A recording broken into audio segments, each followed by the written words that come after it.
Hola, buenos días a todos. Es un honor para la Universidad de Palermo recibir a Diego Scheinman eh, en este ciclo de entrevistas para los estudiantes de periodismo. Les doy la bienvenida a todos los estudiantes y a los invitados.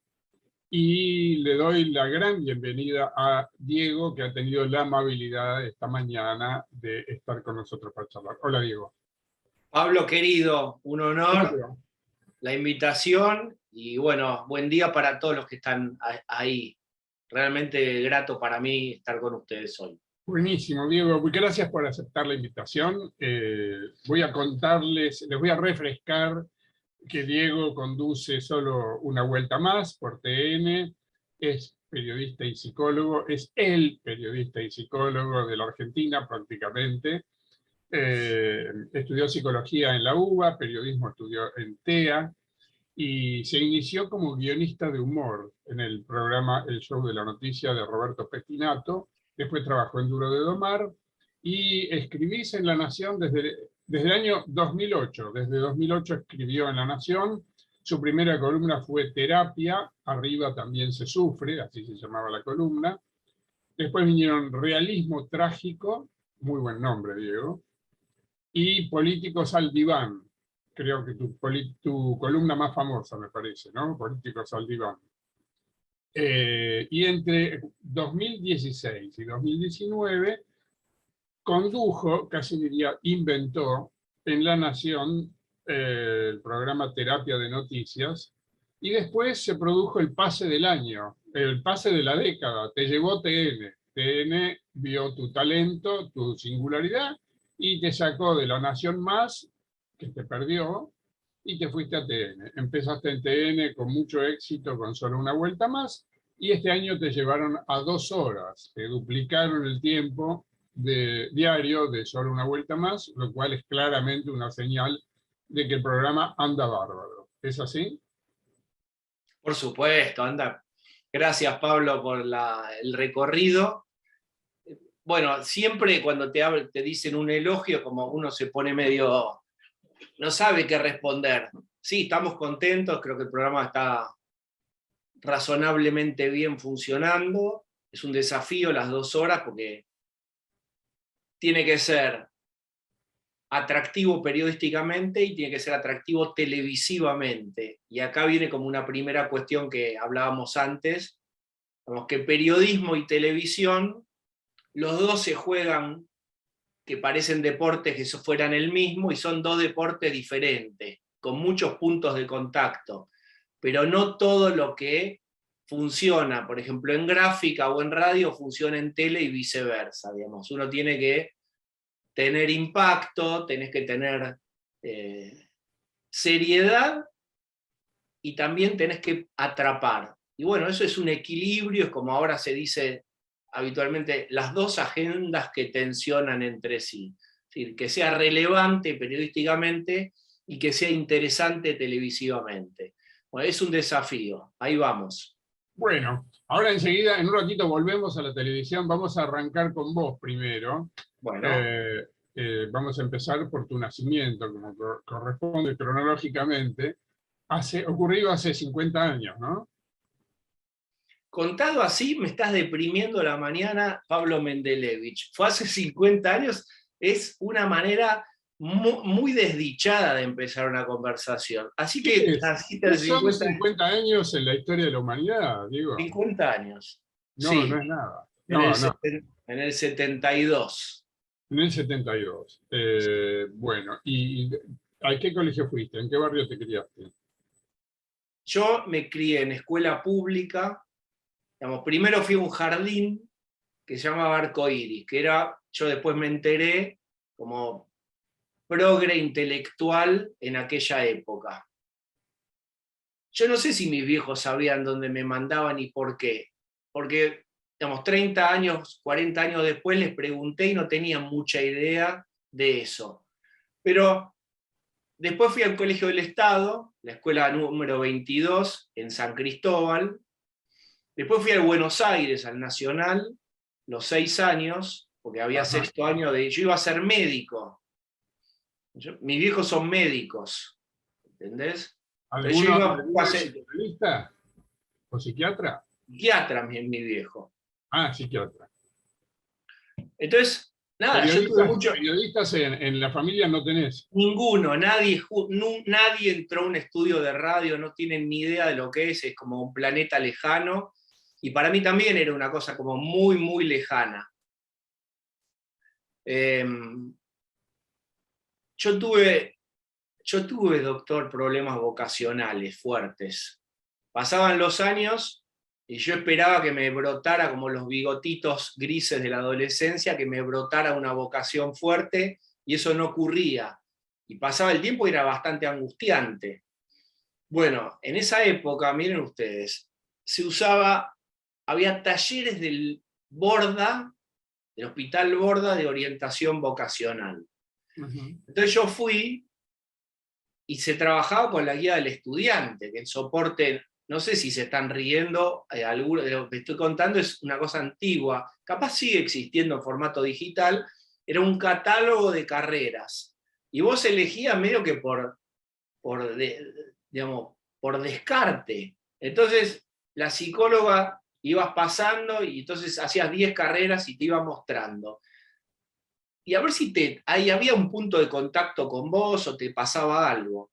Me acuerdo estar en esos consultorios del Borda, que digamos, es una experiencia incluso sensorial, ir al edificio del Borda, allá en Constitución. Bueno, de repente llegamos a la carrera de psicología, que yo no lo tenía, digamos, yo obviamente no quería repetir la historia familiar, y el desafío era ver si más allá del mandato interno de no repetir el mandato familiar, había algo que me vinculara ahí.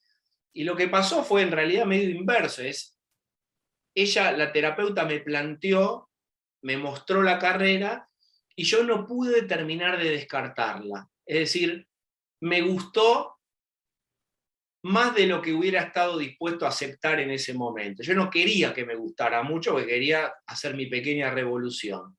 Bueno, no pude. Me gustó, me anoté. Pero al mismo tiempo me anoté por absoluta casualidad en periodismo. Digamos, es linda la dimensión del azar, a veces, del azar que te cambia la vida. Un día voy a llevar un auto a arreglar, que usaba yo en ese momento, un auto familiar, lo llevo a Warnes, te lo cuento breve. Sí. Dejo el auto y tengo que volver en colectivo, y voy cruzando la cancha de Atlanta, y me encuentro un pibe que yo conocí hace muchos años. ¿Qué es de tu vida? No, yo estudio periodismo en TEA. ¿Qué es eso? ¿Qué es periodismo? Me cuenta un poco. ¿Y dónde es eso? Imagínate, no había celular, no había nada, ¿no? Un mundo de antes, digamos. ¿Dónde queda? Lavalle y Junín. Me fui a anotar, y como quien va al cineclub, o que va a un curso de pesca, o de cualquier otra cosa irrelevante, con mera curiosidad fui. Y me gustó. Acababas de salir del Nacional de Buenos Aires. No, yo había salido para hacer medicina. Yo había hecho 6º año, que incluía el ingreso a la universidad. Yo iba a hacer genética. Yo quería ser médico, en realidad me gustaba genetista. Hoy me parece que hubiera sido otra persona esa que quería hacer eso, pero en ese momento yo tenía la convicción, me iba bien en el colegio, estaba todo dado para abordar medicina. Algo pasó en el medio y no ocurrió. Bueno, fui por azar a hacer periodismo, y me gustó. ¿Y qué me gustó? Bueno, yo como psicólogo hoy te diría que ¿qué es lo fascinante que por ahí quienes nos están mirando ahora ven en el periodismo? Que satisface los rasgos obsesivos que en más o en menos todos tenemos, de saber un poquito de todo. Esa pasión, la pulsión de saber que habita en nosotros, por supuesto no en todos, tiene en el periodismo un match muy interesante, donde vos tenés un montón de materias que te dan la ilusión de que estás conociendo básicamente todo. Es una ilusión. Sabes, política nacional, política internacional, espectáculos, deportes, vas recorriendo, vas contactándote con un mundo que después está en vos profundizar, alimentar, nutrir. Pero a mí me fascinó eso, y me fascinó la cuestión práctica, ¿no? Yo hacía a la vez una carrera que era de mucha formación, si vos querés, intelectual y teórica, y a la vez hice las dos cosas. Largos años. Lo singular, Diego, es porque hay muchos casos de personas que hacen una carrera y después hacen otra, ¿no? Pero lo singular tuyo es que hiciste las dos simultáneas y después hiciste una fusión. Y sos periodista y psicólogo y da la impresión de que no podés ser periodista sin ser psicólogo y supongo que viceversa tampoco. Es así. Eh, Pasaron igual, Pablo, muchos años para que yo pudiera sintetizar las dos carreras y poder integrarlas. Como durante muchos años yo me acuerdo que trabajaba, no sé, en programas de radio o en alguna cosa en televisión muy distinta a la que hacía ahora, laburitos que me salían, y yo tenía un camarógrafo que íbamos a grabar unas notas para un ministerio de industria, hace 1000 años esto. Y yo le decía al camarógrafo, tomate un café en el bar, y yo subía a la casa de un supervisor y supervisaba un caso, digamos, en ese momento hacía psicoanálisis, y supervisaba con un caso con un docente, bajaba y seguía grabando notas. ¿Sí? Yo en un momento estaba haciendo las dos cosas, y durante larguísimos años, básicamente era terapeuta y atendía un montón de pacientes por día, y atendí en muchos lugares, estuve incluso en el Borda. Pasé por mucho consultorio particular también, y en un momento empezó a crecer el periodismo. Efectivamente, ahí me metí en Mitre, con ese proyecto que vos contabas de Petinato, fueron 5 años, después me fui, ahí hacía guiones, personajes, monólogos. Después me fui y entré a La Nación, y ahí empecé a escribir mis propias columnas, y ahí sí, yo propongo, y ahí se empieza a juntar el periodismo con la psicología y el humor en ese momento, porque yo escribía una columna que se llamaba Terapia, que era una ficción, salía en la contratapa de Enfoques, que era el suplemento, digamos, político-cultural de La Nación. Ahora creo que no existe Ideas, ¿no? Enfoques. Sí. Y en ese momento se renovaba, y me dieron a mí una contratapa ahí, que era como el sueño del pibe. En ese momento el diario Papel tenía mucho peso, era un diario Papel que la sección salía el domingo, y yo les había metido a La Nación, que parecía que era el diario conservador de bla, bla, bla, bla. Ese diario, digamos, en teoría conservador, me habilitaba una idea que era que yo imaginaba un guión en donde había un terapeuta en una sesión que analizaba al político que había sido el político de esa semana. Entonces el terapeuta... Déjame contarle a la gente que el actual director de La Nación, Fernán Saguier, en ese momento subdirector, es igual que vos, periodista y psicólogo. Es el único otro caso que conozco. Sí, señor, Creo que Fernández. eso tuvo alguna incidencia en esa decisión editorial del diario de darte la contratapa de Focus. Ese fue Claudio Jacqueline, que fue mi hado madrino. En ese momento tiene que aparecer alguien en tu carrera alguna vez, digamos, uno tiene que empujar muchas puertas todo el tiempo, que esto también hay que decir, no hay que ceder, no hay que desalentarse. Y en un momento se abrió una puerta, y fue él el que me dejó pasar. Y bueno, esto era un guión de humor, en donde había un personaje que contaba su conflicto real en clave humorística. Y bueno, y funcionó 4 años. Y después, y acá llegamos al punto, el mismo Claudio Jacqueline me dice, escuchá, vení, que te quiero contar una idea que tengo. Vas a hacer lo mismo, pero de verdad. Ahora lo vas a ir a ver a los políticos real. ¿Querés? Yo medio me cagué todo, y dije sí, y me daba cuenta que era una oportunidad importante.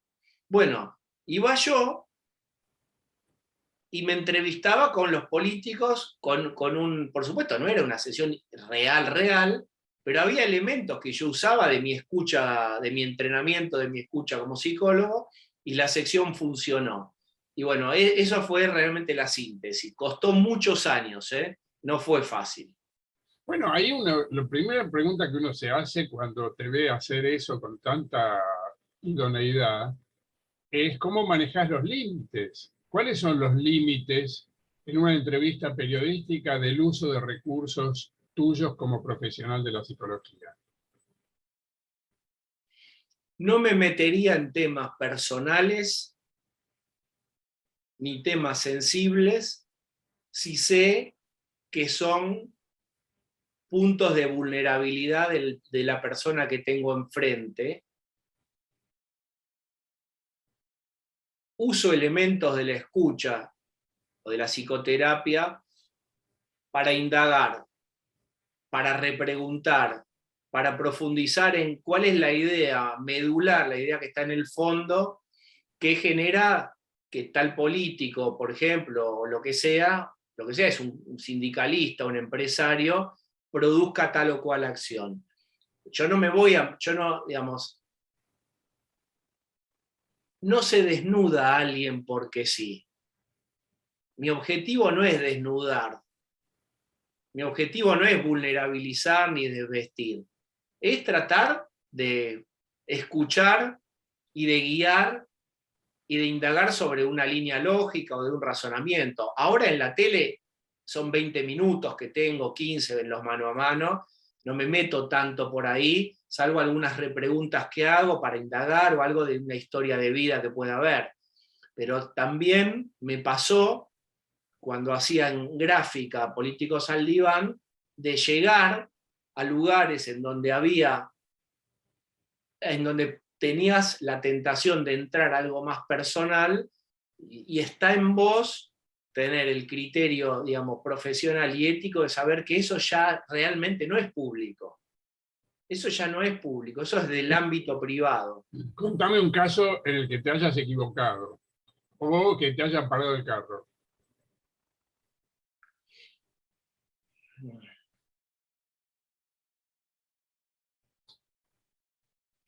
Mira, tuve un par de veces de casos en donde en la conversación y en las repreguntas el entrevistado quedaba demasiado expuesto, y así como alguien en terapia se escucha a sí mismo decir cosas y tal vez se enoja, pero como no se puede enojar con él mismo, se enoja con el terapeuta y le dice: usted me hace decir, o vos me estás diciendo, o me estás manipulando para que yo diga. No, yo estoy manipulando, esto lo dijiste vos, lo trajiste vos, salió de tu boca. Lo que me pasó algunas veces es de enojos proyectivos hacia mí. Proyectivo es porque me pone en mí algo que dijo el otro, lo externaliza el enojo, y entonces se saca de encima el problema que se generó cuando él mismo avanzó más de lo que, digamos, cuando dijo más de lo que le hubiera gustado decir. Y me pasó que me dijeran: te pido por favor, esto no lo pongas, si lo pones me arruinás. Digamos, alguna vez pasó eso también. Si Te querés dar pido por nombres, favor. no tenemos problemas. ¿Qué cosa? Y no tenemos problemas en escuchar nombres, digo. No, no, no, pasó algunas veces. Pasó. Sí, pasó, claro que sí. Y que, digamos, te pasó también que vos sentiste que te extralimitaste, que fuiste demasiado lejos. Por ejemplo, se me ocurre que una gran habilidad tuya consiste en esas entrevistas en crear un clima. Vos creás ahí un clima y al tipo le bajan las defensas, evidentemente, y por eso quizás te Bueno, manda. mira, qué sé yo, entrevisté a Ollarvide, Sí, al juez Ollarvide, que murió hace un tiempo. Un día me da una nota después de que arregló con el gobierno de Macri jubilarse. Todos recuerdan a Ollarvide. Ollarvide en 2001 es salvado por el Senado peronista. Él venía de un escándalo de llama Espartaco, que era un prostíbulo masculino arreglado con la policía, un desastre. el día que se caen las Torres Gemelas. El día que se caen las torres, Pablo, que tiene una memoria, es el tipo más memorioso del periodismo, Pablo Mendelevich, en ese momento lo salva. Y es el juez emblemático que fue salvado por la política para después salvar a la política, ese Senado peronista, y hay todo un recorrido donde él se termina transformando como en el villano perfecto, porque es el juez ostentoso, esto, lo otro, aunque él dice después cosas que son reales, y es Hay jueces que hicieron mucha más guita que yo, a mí me persiguen por un anillo. Si comparan mi patrimonio con otros patrimonios, ¿por qué soy yo el chivo expiatorio? Bueno, un día me acepta una nota para gráfica y me invita a almorzar ahí a estilo campo en Puerto Madero. Entonces yo llego y el tipo tenía un libro al lado, un libro antiguo que yo no sabía lo que era, y champán. Entonces iba tomando champán ya desde las 11 de la mañana. El tipo estaba tomando, me sirve champán y me presiona para que yo tome también. Y bueno, vamos charlando. Y el tipo me empieza a hablar del alcoholismo del padre. En realidad hace un recorrido en plan de victimización, apelando a una historia infantil compleja en donde él debió cubrir al padre, que era un transgresor, un infiel con la madre. Me habla de una pedagogía, en un momento me muestra, yo digo, viste, hay un libro que vos decís, hay un elemento narrativo que en algún momento tiene que aparecer en la obra. Entonces yo veía un libro y no entendía en la escena de Ollarvide, del champán y el libro, qué función cumplía el libro.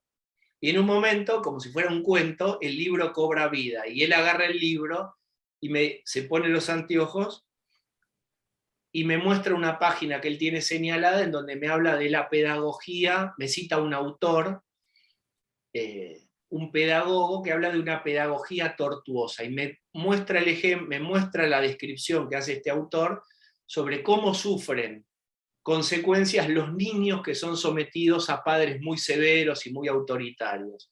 Y se victimiza y me muestra casi como si él estuviera dentro de una clasificación psicopatológica, casi excusándose de su comportamiento posterior en una pedagogía del padre. Entonces me habla del padre alcohólico. Y me dice una frase, mi padre era alcohólico también.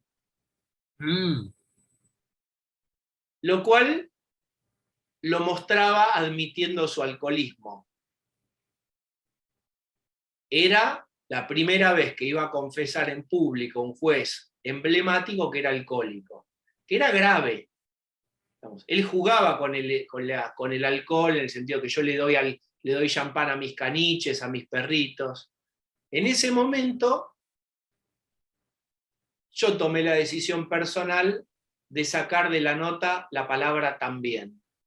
Y puse mi padre era alcohólico y seguí con la nota estaba buena, qué sé yo. Es una decisión personal, si vos me preguntás. La regla del almuerzo era que todo lo que se hablara ahí vos lo podías usar como en la entrevista. Yo lo podía usar. ¿Y por qué te autocensuraste, digamos? ¿Por qué decidiste sacar el también? Me pareció que, y hoy día, ahora por ejemplo lo charlo con vos y es una pregunta, ¿debía haberlo dejado? ¿Cómo lo iba a exponer? Tal vez pensé que si el tipo confesaba su alcoholismo, le iba a servir para justificar o para relativizar las cosas que estaba diciendo. Entonces, ¿viste esta cosa exculpatoria de que si un tipo dice, no, yo en realidad consumo o tomo o soy alcohólico o tengo alguna conducta patológica, eso le aliviana el peso de la gravedad de lo hecho? Bueno, no sé, en ese momento estoy así como contándote cosas que se me ocurren Claro. en momentos donde uno toma decisiones. ¿Y te ha pasado que con interlocutores políticos, ya no jueces, pero por ahí sí políticos, desconocen los códigos de una terapia? Porque uno tiene la idea de que los políticos no van mucho al psicoanalista. Bueno, está claro que nunca propuse un encuadre de verdad de terapia, digamos, era un guiño que se llamaba Políticos al diván o Políticos en terapia. Nunca nadie creía, aunque hacíamos fotos en los, digamos, yo hacía que se acostaran a veces en un diván o se pusieran en un sillón a modo de terapia, era como un signo identitario de la sección. Acá llegamos a un punto y es, ¿se van a terapia los políticos o deberían ir?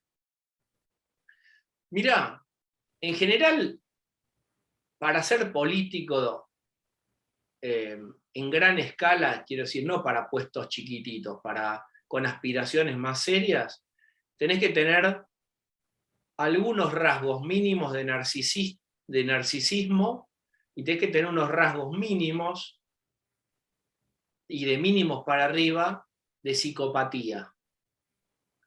Si sos demasiado al estilo clásico neurótico es aquel que está demasiado pendiente de la palabra del otro, del que dirán, el que duda. La mayoría de nosotros, yo diría, estamos ahí, che, está bien lo que voy a hacer, ¿qué les va a parecer? Hay un momento que para liderar vos necesitas tener un narcisismo suficiente que te dice, es por acá y yo tengo la certeza. Si no hay algo de certeza en tu discurso y de narcisismo, no necesariamente son lo mismo. Pero suponete, para armar un perfil de alguien que quiere ser un líder, tiene que tener narcisismo y tiene que tener algo de psicopatía. Algo mínimo. Psicopatía no en el sentido manipulador, que también lo puede tener. Psicopatía es, bajo mis emociones, me comporto gélidamente y avanzo con una idea, porque si no, me freno por las diversas opiniones. Tengo que imponer, necesito creer que lo que yo propongo es lo que va a sacar a la Argentina adelante. Bien, dicho esto, los tipos que tienen mayor narcisismo, psicopatía, no van demasiado a terapia. Están más encerrados en sí mismos, ¿entendés? Sí, ¿qué me va a decir un terapeuta que yo no sepa? Yo no necesito ir a terapia, yo ya estoy articulado, estructurado y convencido. Bueno, eso genera problemas. Claro, qué bueno que explicaste todo eso. Eso explica mucho. Ahí se entiende mejor. O sea que el prejuicio de que los políticos van poco a terapia es más o menos correcto. Bueno, uno que rompió el molde, digamos, después hay mil elementos de análisis del gobierno de Macri. Macri, antes de asumir, dice una cosa que hubiera sido escandalosa en otras partes del mundo. Le preguntan, Mauricio, usted o Macri, no me acuerdo de una entrevista, porque fue, ¿qué va a hacer el lunes, cuando vaya a asumir? Y creo que Macri dijo, ese lunes, como todos los lunes a las 9 de la mañana, yo voy a arrancar yendo a mi psicoanalista como siempre. ¿Vos te imaginás si Putin, vos te imaginás si en Estados Unidos, si en Alemania, un tipo que es elegido presidente cuenta que va a ir a psicoterapia el lunes a las 9 de la mañana? Es visto, o sería visto como alguien con problemas, porque la psicoterapia está acá, digamos, en Argentina tiene casi una idea de consumo cultural. Vos quedás bien, digamos, si vos conocés a alguien, si voy a terapia el martes, nadie te va a mirar con cara rara. En otros países es raro ir a psicoterapia. Es para la gente con problemitas. En este país está naturalizado. Bueno, Macri fue un ejemplo de que contó que iba. Felipe Solá me acuerdo que contó que en pleno lío de 2001, 2002, también dejaba la gobernación, iba a terapia, etc. No es tan habitual, no es muy habitual.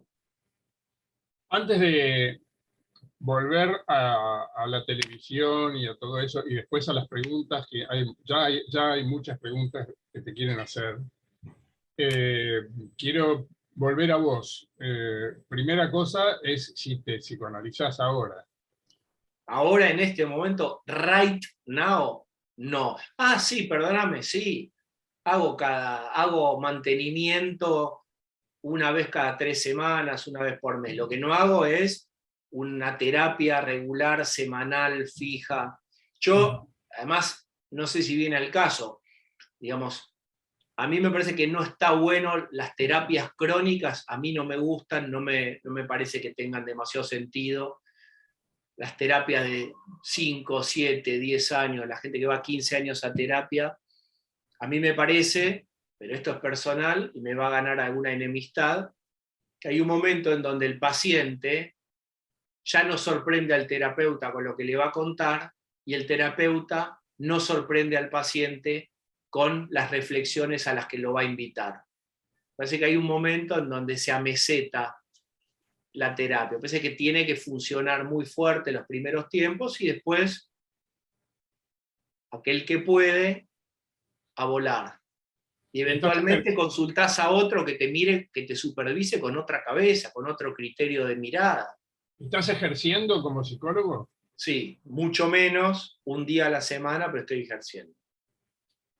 ¿Cómo es un día tipo tuyo? A la mañana leo portales, consumo mucha información, hay todo el tiempo estar leyendo.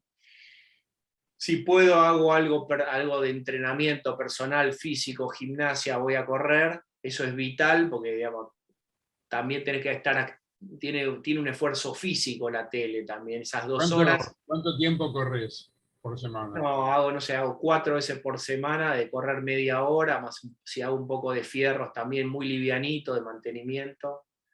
¿De qué hacer? Porque también funcionás mejor mentalmente si estás mejor oxigenado, si te sentís bien físicamente. Yo pienso que eso tiene que estar muy articulado. Ujú. La romantización de la actividad intelectual en un escritorio vinculado al sedentarismo me parece que no funciona. ¿Volvés de correr y qué haces? Pensás mejor si entrenás. Para mí, estás más fluido, si un poquito de caminata rápida, algo hay que hacer. Ujú. Bicicleta, lo que sea. Cuando volvés de correr y de bicicleta y todo eso, ¿qué haces? Tengo ahora, digamos, yo termino esta charla con ustedes tan linda y me meto en el Zoom del programa, en donde estamos el productor y en general están los columnistas también, y planteamos la agenda de hoy y posibles entrevistados y posibles temas. ¿Cuántas horas lleva esa producción del programa en el día? Todo el día, Todo el día. básicamente todo el día. La reunión es 40 minutos, media hora, y después es todo el día online, viendo qué hay, qué cambia, cuál es la frase, cuál es el apoyo visual que hay que poner, el textual, pones en tal radio, Cuervo Larroque dijo tal cosa, contestó, apareció fulano, ¿cómo hacemos? ¿A qué hora Todo el llegas, día, es muy full life. a qué hora Programa llegas al diario, canal? ni siquiera es full life. ¿A qué hora llegas al canal? El programa es a las 8, llego a las 7 menos cuarto. Te Bueno, tenés y que me quedo... vestir, te tenés que maquillar, tenés que Ujú. hacer la reunión antes de salir al aire. Hay como Sí. charla técnica, ¿entendés? Ahí vos fuiste a TN, que es muy lindo el lugar, como una especie de hangar con islas, grande, cómodo. Nosotros nos juntamos como si fuera charla de vestuario antes de salir a la cancha. ¿Qué salimos a hacer hoy? Bueno, eso es fundamental. ¿Estás más cómodo en TN que en La Nación Más? ¿A quién querés más? ¿A tu mamá o a tu papá? Los quiero a los dos. No, yo estaba en La Nación Más, en la otra La Nación Más, cuando nació todo. Digamos, cuando La Nación manda su primer cohete al Cuando funcionaba en la espacio, redacción. vos estabas también Sí. ahí. Bueno, ese fue una aventura extraordinaria, esos 2 años y medio, 3. Ahora es otra cosa, ni siquiera es en los estudios, no es en el edificio de La Nación, es ahí en la corte, en Chacarita, que graban. Es otro canal. Yo me alegro del crecimiento y de la apuesta y todo. Pero nada, son dos experiencias absolutamente complementarias. Ahora yo me estoy absolutamente cómodo y tiene esa potencia de TN que llega a todos lados y tiene mucha penetración y eh, es un canal fuerte, es un orgullo realmente. Para terminar con tu vida personal y después seguir con otros temas, yo no te iba a preguntar mucho sobre eso, pero vos decidiste salir con las camas de tus hijas atrás, Cuchetas. atrás tuyo, con las cuchetas, así que contanos un poco de tu familia. Bueno, en la cama de arriba iría Lara, que es mi hija mayor, que tiene 7. Y en la cama de abajo, Jazmín, que tiene 3. Ellas son mis hijas, yo soy, digamos, separado, ahora estoy en pareja, digamos, separado hace, no sé, 2 años, y estoy en pareja ahora. Eh, y bueno, contento, eh, ¿Qué y tan más nada qué del tan Nelevich. dedicado a tus hijas sos? ¿Cuánto en tiempo, digamos? Full los fines de semana, digamos, desde el viernes a la mañana, digamos, las paso a buscar al colegio y ya estoy con ellas todo el fin de semana, y en la semana lo que puedo, las llevo a algunas actividades, Ujú. menos de lo que quisiera. En este momento lloro, si querés te hago el momento de llorar. Me gustaría estar más ahí. Y entre los padres de tus hijas del colegio, me imagino que sos muy conocido. ¿Cómo tramitas tu fama? Yo no tengo, digamos, no tengo fama, tengo algún nivel de conocimiento. 2 horas todos los días en horario central en uno de los canales más vistos, y me decís que no te conocen. No, es conocido, lo que te quiero decir es, eh, nada, la exposición a mí me llegó de más grande, Pablo, ¿entendés? Vos pensás que para mí la tele tiene 4 años, 5 años, digamos, hay toda una vida ahí, digamos, desde el llano, en gráfica, haciendo otras cosas. Yo estoy contento, me gusta el reconocimiento, me siento halagado, que te puedan decir alguna cosa en la calle, en el sentido que me gusta tu programa o esto o lo otro, me comentan de los periodistas que están conmigo, de las notas, eso, digamos, es muy enriquecedor para uno. Pero nada, Ujú. lo vivo con tranquilidad. Bueno, yo te digo, en mi experiencia, cuando comenté que en este ciclo ibas a estar vos, encontré mucha gente que no solo te conoce, sino que te ama, te idolatra, y en general es gente inteligente. A vos te sigue un público, evidentemente una parte del público que te sigue está atrapada por ese estilo tuyo que vos inventaste, que conjuga psicología con periodismo y que es un estilo único. Realmente no hay muchos entrevistadores y conductores que inventan un estilo. Estoy pensando, qué sé yo, más allá de que te gusten o no, Blackie, Neustadt, Jesús Quintero, eh, el mismo Fantino inventó un estilo, puede gustar o no, pero inventó un estilo. Total. Y vos inventaste un estilo más intelectual. Te contesto, Borges decía que a diferencia de la agresión, frente al elogio quedamos paralizados. Entonces vos me elogias, ¿qué querés que te diga? Es como el rayo paralizante, no te puedo decir Claro, nada, claro. me halaga, porque te admiro mucho también, etc. Nada, que eso me halaga mucho. Pero viste que es más fácil hablar de la mala y de la tristeza que cuando te dicen que te gusta, bueno, me sonrojo y me abanico como las damas antiguas frente al piropo. Estoy contento.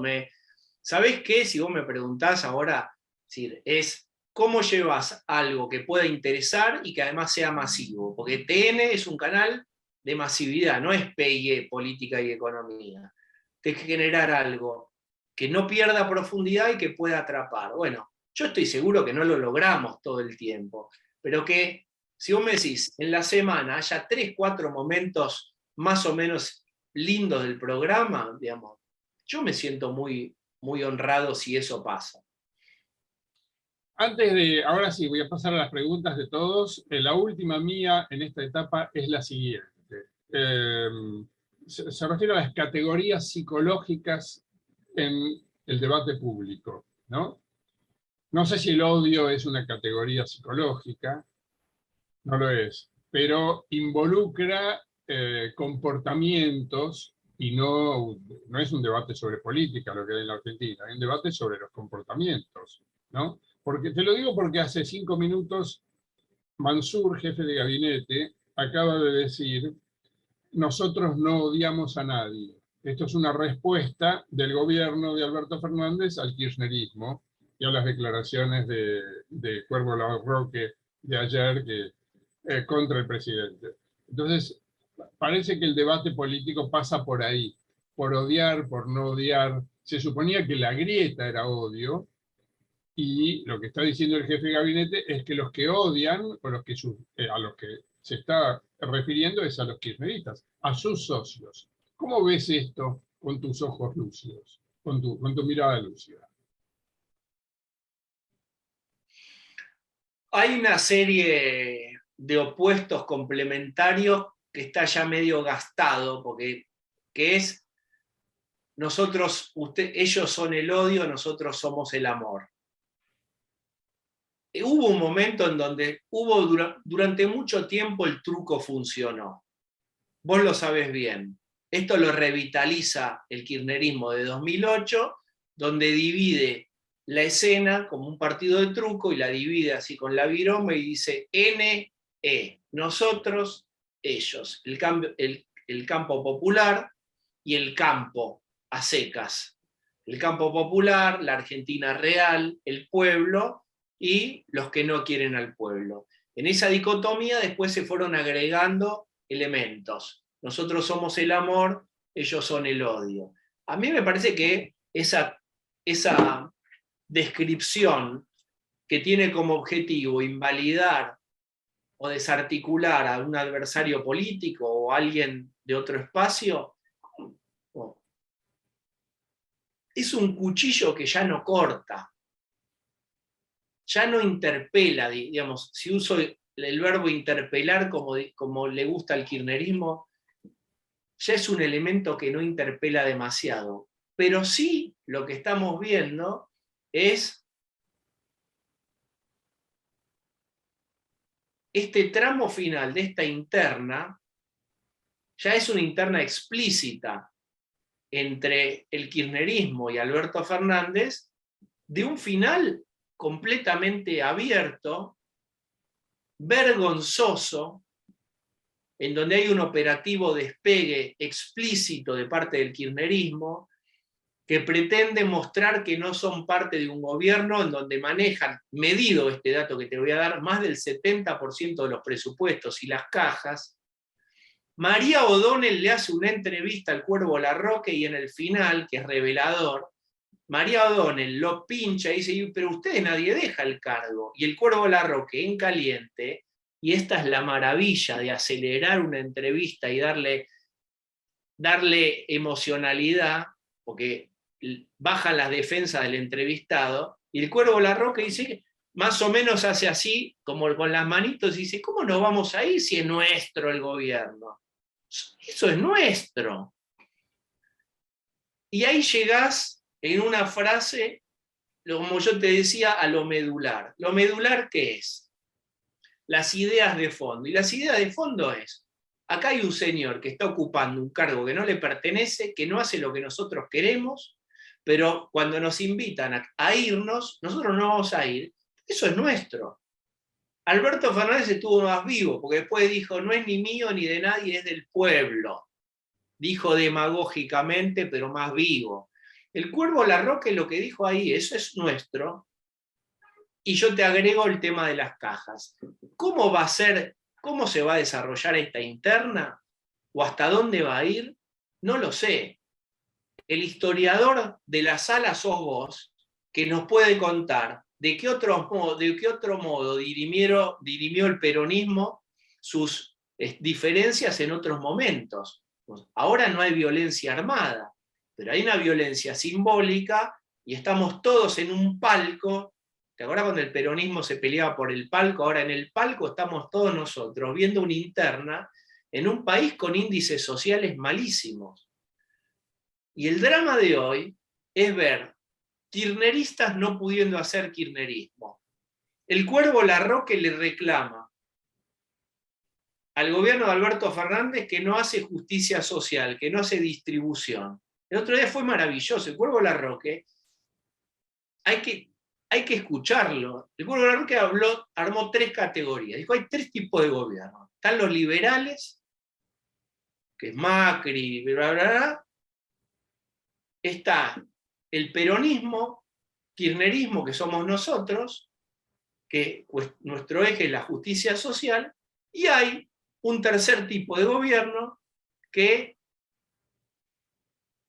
hace foco en la producción, pero no hace foco en la distribución ni tanto en la justicia social. Ese es el gobierno de Alberto Fernández.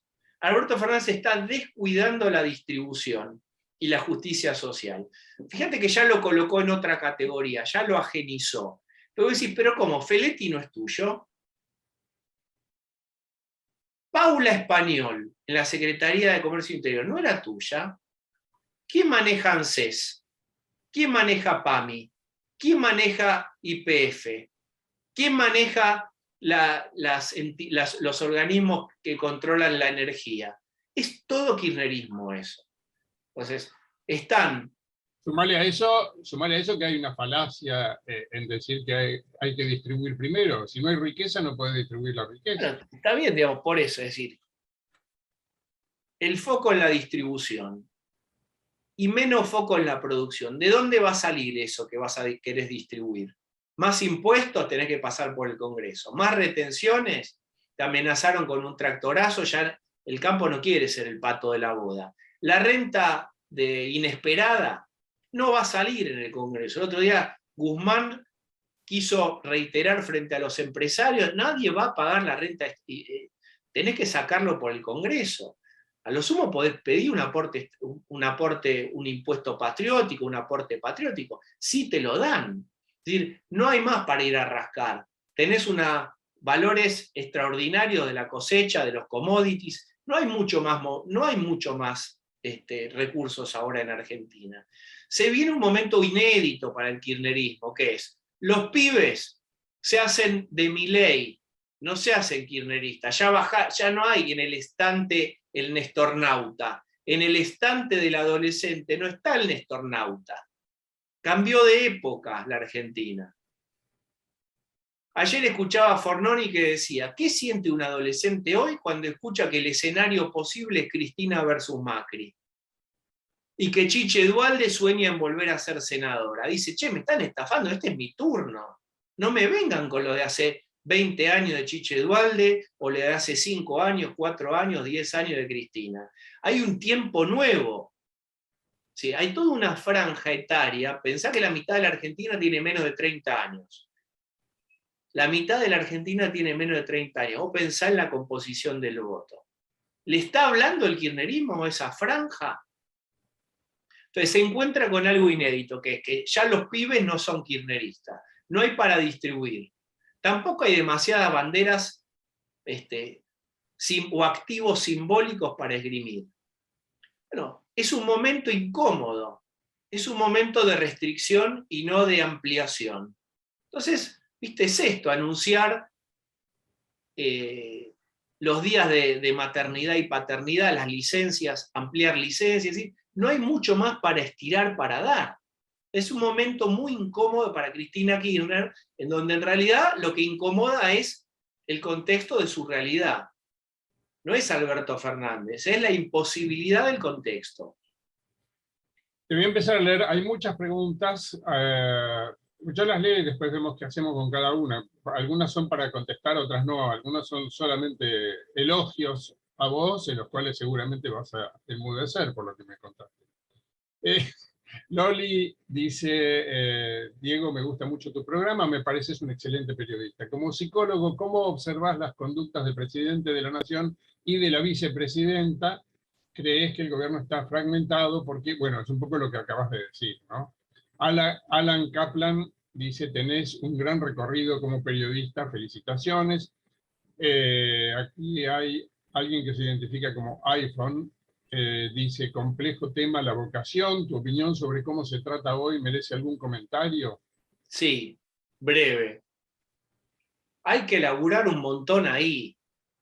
Si hay un momento asimétrico en la vida, es ese momento de salida del colegio secundario, donde vos tenés 17 años, tenés toda la inexperiencia, no tenés elementos para tomar decisiones y tenés que embarcarte en un viaje que a lo mejor dura 3, 4, 5, 6 años sin tener demasiados elementos de análisis. Para mí, el último año debería tener o robustecer el contacto de los pibes, me pasó a mí, con las actividades posibles reales. Y también contra las posibilidades laborales salariales. Si no, vivimos en una cosa romántica, digamos, en mi época era comunicación, era psicología, después empezaron, ¿no? De computación, mirá la palabra que estoy usando, pero se usa computación.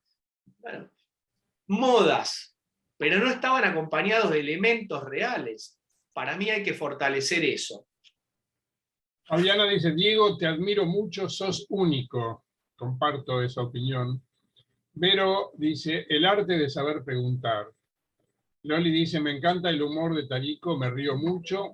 Amé tu entrevista a Nelson Castro. ¿Qué sentiste al entrevistarlo y verlo después de la guerra? Bueno, yo me acuerdo que le pregunté a Nelson, pero no le pregunté al aire.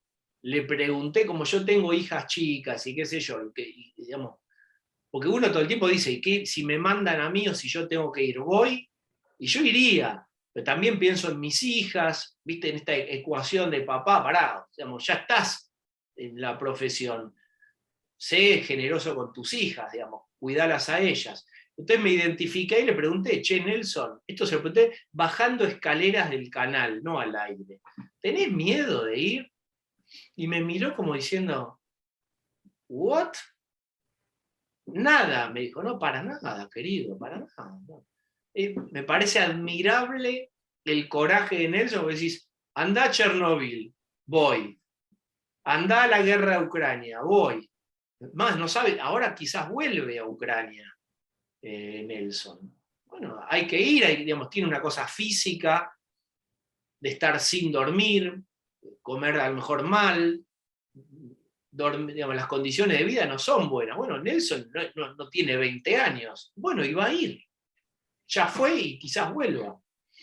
Aprovecho el pie que me das, Diego, para contarles a todos que la próxima entrevista de este ciclo va a ser a Carolina Amoroso, a propósito Genial. de usted.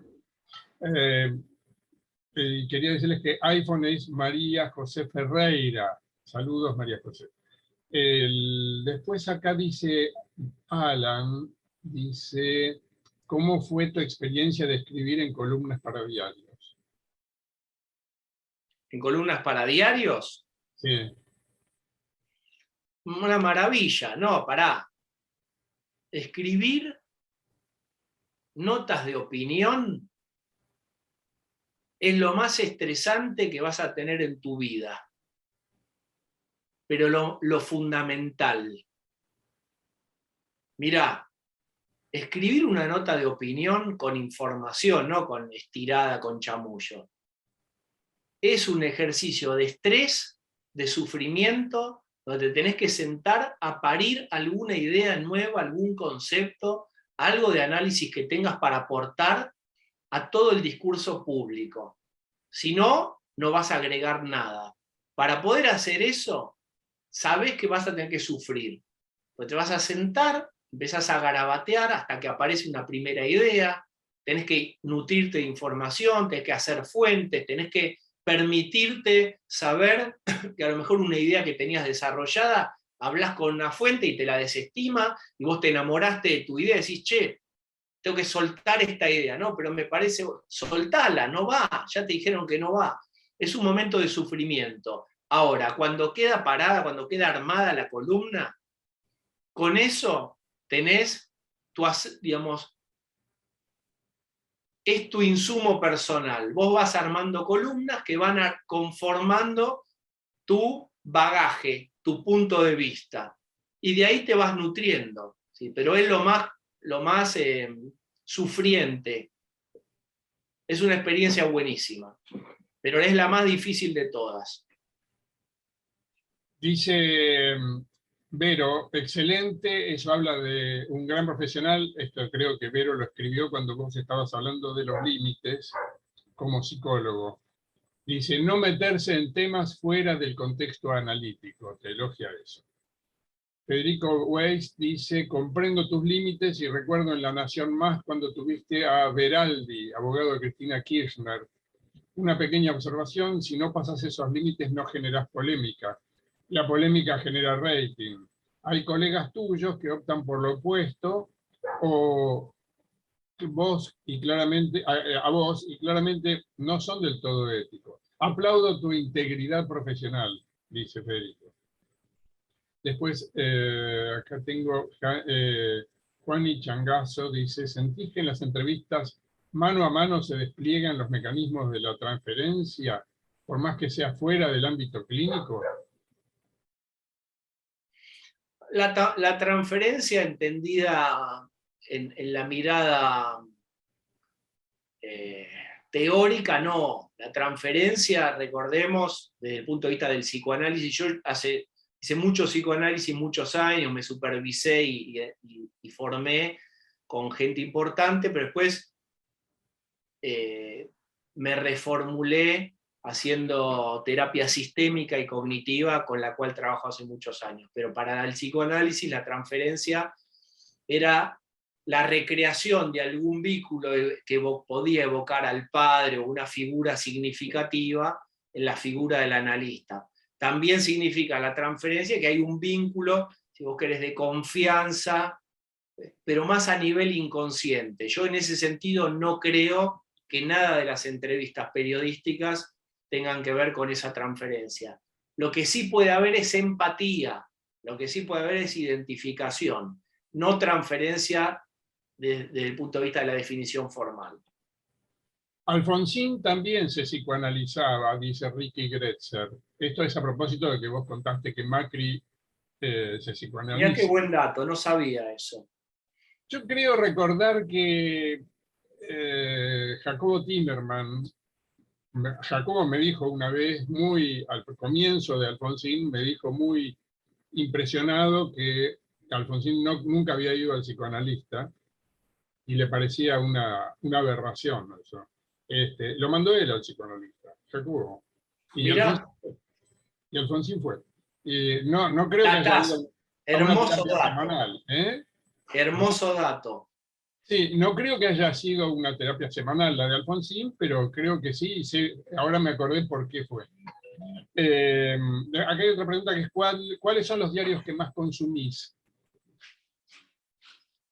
Consumo los portales habituales y también consumo, digamos, los domingos trato de dar una vuelta por todo, más allá de Clarín, Nación, Infobae, también leo Página 12 y muchas veces Cohete a la Luna para ver puntos de vista o abordajes que quizás yo no comparta de lo ideológico, pero me nutre a mí ver cómo están viendo o cómo están analizando.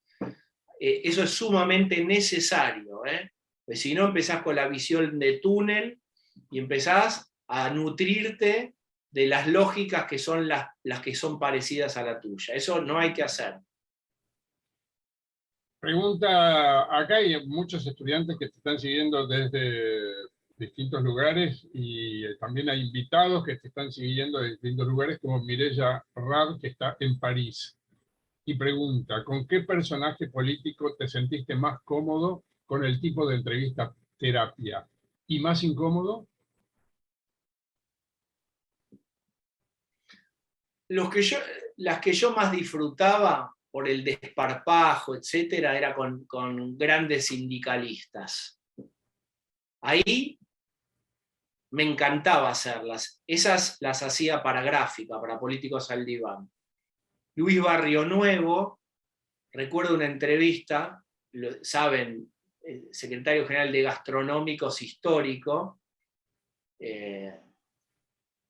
recuerdo una entrevista con Barrionuevo en la oficina del gremio gastronómico que da a Avenida de Mayo.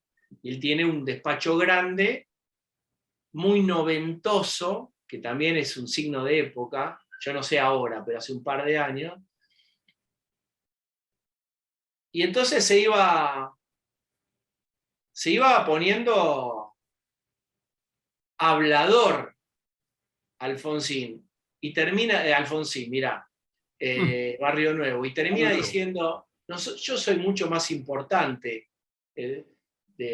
¿Sabes qué? Dice, yo me paro en este balcón y a los presidentes los veo ir de la Casa de Gobierno al Congreso a asumir, y después, ¿sabes qué?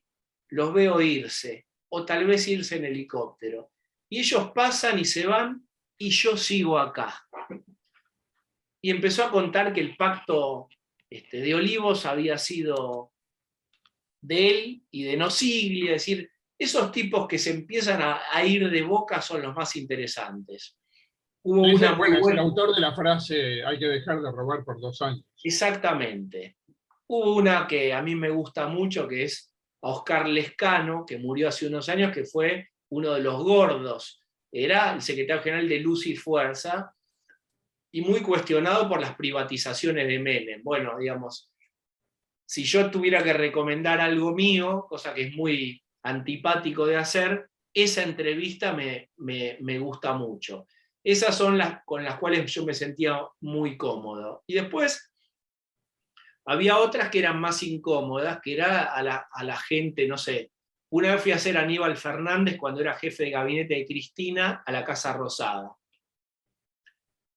Y atrás de Aníbal había una puerta y estaba Cristina, como estaba el despacho presidencial. Entonces yo le digo, en un momento le digo, Aníbal, yo voy a hacerte algunas preguntas y siempre hago el mismo chiste, Pavo, le digo, bueno, ahora el vuelo va a tener turbulencias, atarse los cinturones, te voy a preguntar por corrupción. Bueno, pero fue un momento tenso. Además Aníbal te retruca y te dice, bueno, dale, dale, pibe, preguntá, dale, no tengas miedo, preguntá. Y bueno, estás jugando de visitante en un lugar, si vos querés, entre comillas, hostil, y vas a ir a meter el dedo ahí con más o menos suerte, porque tampoco es que vos tirás y pescás. Pero ese fue un momento incómodo. Con Sergio Massa, en algún momento también fue muy incómodo, yo lo sentía hasta físicamente incómodo, ¿viste? Cuando estás entrevistando y vos te das cuenta que hay algo en el aire, que sentís que los colaboradores de él, yo sentía que estaban a mis espaldas, ¿viste? Cuando están, Sí. ya como era, tenía los patobicas atrás, porque pasaba el tiempo y más allá se había ido del gobierno de Cristina, pero había tenido mucho vínculo con Vudú, lo había llevado a Vudú al Club Tigre, Vudú se había hecho casi hincha del Club Tigre, es decir, había tenido mucho vínculo con tipos muy cuestionados del kirchnerismo y que intentaba despegar. Y yo le insistía, bueno, y él me hacía notar su incomodidad y realmente físicamente también eso se sentía. Bueno, y me acuerdo de haberme ido de ahí con algunos comentarios más inquisitorios, y me acuerdo porque me volví en un remis, que ahí yo iba para La Nación, te volvés, viste, como con una sensación fuerte en el cuerpo ahí metiste un poco la daga y no sabés qué va a pasar, si van a llamar al diario. Eso era más incómodo, pero es necesario igual.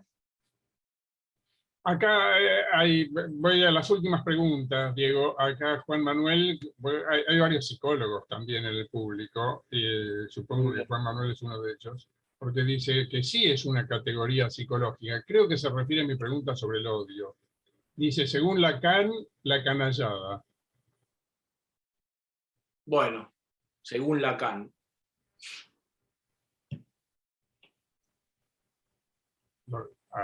¿Punto? Sigo. No, nada, no, está bien. No es una categoría psicopatológica de un Ah, manual de psiquiatría. claro. Pero Eh, entiendo y respeto, me parece bien, no importa, está bien. Martín Muñoz quiere saber a qué político extranjero te gustaría tener la oportunidad de entrevistar. Bueno, ahora sería interesante entrevistar a Lula. ¿Vieron lo que dijo hoy Lula sobre Putin? Tenemos noticias frescas sobre eso. Cuestionó a Zelensky, dijo que hace un show televisivo, que por qué no se pone a negociar, que también es responsable. Empardó a la responsabilidad de Putin con la de Zelensky. Exacto. Pollerita corta, por algo habrá sido. Dice, dice Juani, me siento muy identificado con el recorrido de Diego porque estudié periodismo deportivo en Deportea y ahora estoy terminando psicología en la UP. Mira, Y acá te pide Jo que que recomiendes algún libro. ¿algún libro? Sí, yo lo dirigiría esto más a los estudiantes de periodismo. ¿Qué libro les recomendás a los estudiantes de periodismo?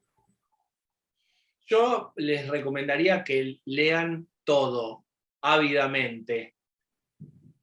me parece que el periodismo es un lenguaje y lo que te puede producir una diferencia es los elementos que vos tengas en tu acervo para conectar y relacionar. Entonces, que lean ávidamente todo, que lean historia, que traten de ver qué pasa afuera. Ese es un déficit mío también, por ejemplo. Pero si vos me preguntás, hay que tener un bagaje cultural amplio para no repetir lo que analizan los demás. Si no, sos medio una repetidora. Entonces yo ahí no te recomiendo un libro, te recomiendo la avidez. Voy a la última pregunta, es de Gisela Rodríguez, dice: hola Diego, te admiro como periodista, muy profesional todo el trabajo que haces.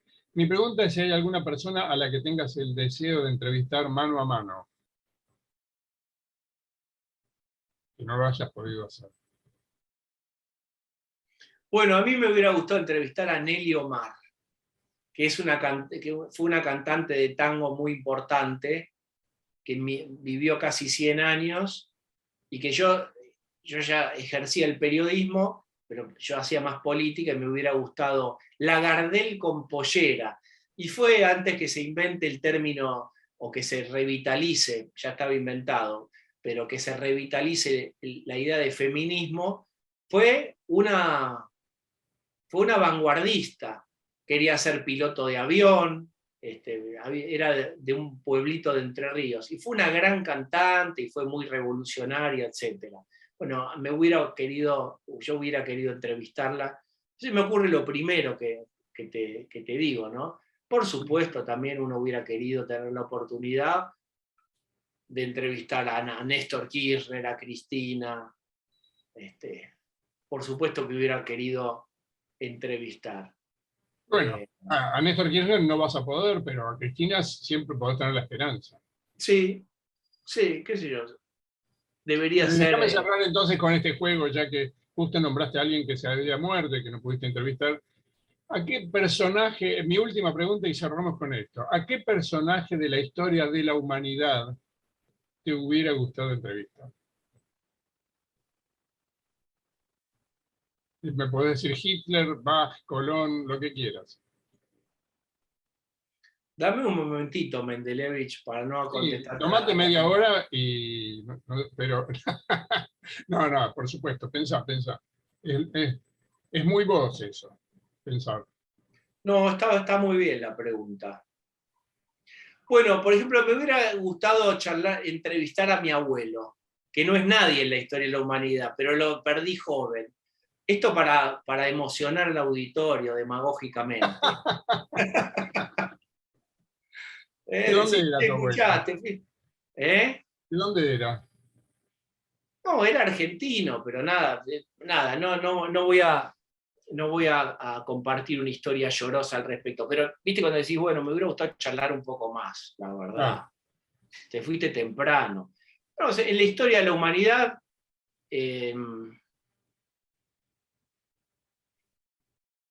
no sé, siempre es interesante pensar en aquellas personas que generaron cosas que no sabían lo que estaban generando, ¿no? Los grandes descubrimientos.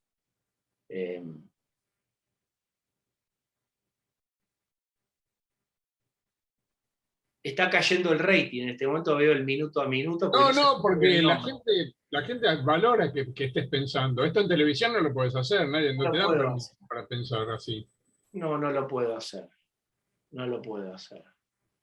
No sé, debería pensarlo mejor, y para el año que viene, cuando me vuelvan a invitar, te contesto. Pero cualquiera Bueno, de te los... doy yo una sugerencia, a A ver ver, si orientame vocacionalmente. Hitler o Colón.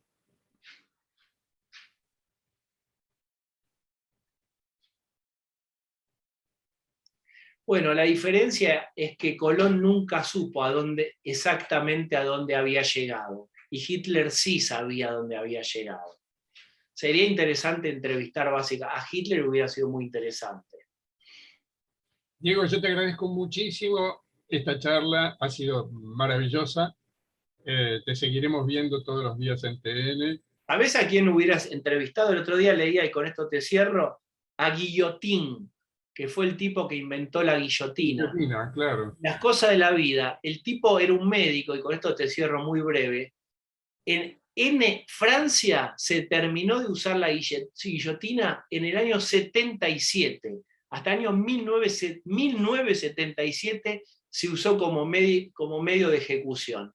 Entonces hubiera sido interesante. El tipo cargó toda la vida con la cruz de haber inventado un elemento terrible en la historia de la humanidad, y el tipo, este médico guillotín, lo único que quería era un método para aliviar el sufrimiento, porque no había un método indoloro para ajusticiar a los delincuentes. Entonces el tipo quiso mejorar un método y construyó un monstruo. Bueno, ahí tenés una nota. No solo construyó un monstruo, sino que nos legó la metáfora, cortar cabezas. Que tanto Cortar cabezas, exactamente. Bueno, Diego, muchísimas gracias, realmente maravilloso. Les quiero decir a todos que no tengo la fecha todavía, la estamos negociando con Carolina Amoroso y con Sánchez Mariño, que fue el enviado de Infobae a Ucrania, pero vamos a estar con los dos en los próximos días. Yo ya se los voy ya la Universidad de Palermo lo va a comunicar. Gracias a todos por haber participado. Muchísimas gracias, Diego. Un fuerte abrazo.